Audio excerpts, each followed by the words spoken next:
ओम शांति। आज की मुरली का स्लोगन, संतुष्टता का फल प्रसन्नता है। प्रसन्नचित रहने से प्रश्न समाप्त हो जाते हैं। संतुष्टता का फल प्रसन्नता है। प्रसन्नचित रहने से प्रश्न समाप्त हो जाते हैं। विश्लेषण। पहला, संतुष्टता आत्मा की आंतरिक परिपूर्णता की निशानी।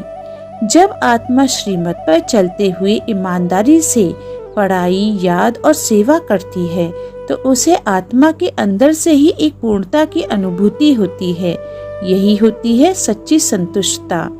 संतुष्टता मतलब मेरे पास जो है वह मुझे पर्याप्त है। न तुलना, न शिकायत, केवल स्वीकार और शुक्रिया।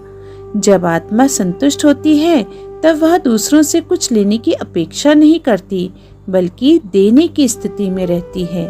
दूसरा, प्रसन्नता। संतुष्ट आत्मा की स्वाभाविक मुस्कान।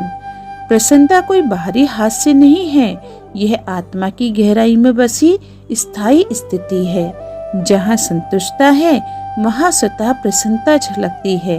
चेहरा हल्का, वाणी मीठी और दृष्टि निर्मल हो जाती है। प्रसन्नचित आत्मा का चेहरा ही सेवा करता है।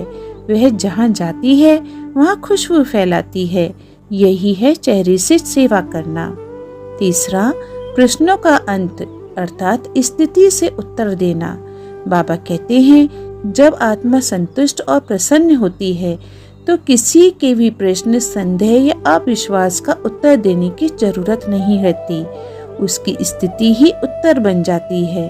प्रसन्नचित आत्मा क्यों नहीं पूछती, वह क्यों नहीं करके दिखाती है। ऐसे आत्मा के मन में भी प्रश्न नहीं रहते और वह दूसरों के मन के प्रश्न भी समाप्त कर देती है। स्लोगन का सार है, संतुष्टता अर्थात आत्मा का आंतरिक बैंक बैलेंस। प्रसन्नता अर्थात उस बैंक के ब्याज से निकलने वाली खुशी। प्रश्नों का अंत अर्थात उस आत्मिक स्थिरता की प्रभावशाली उपस्थिति। अच्छा, ओम शांति।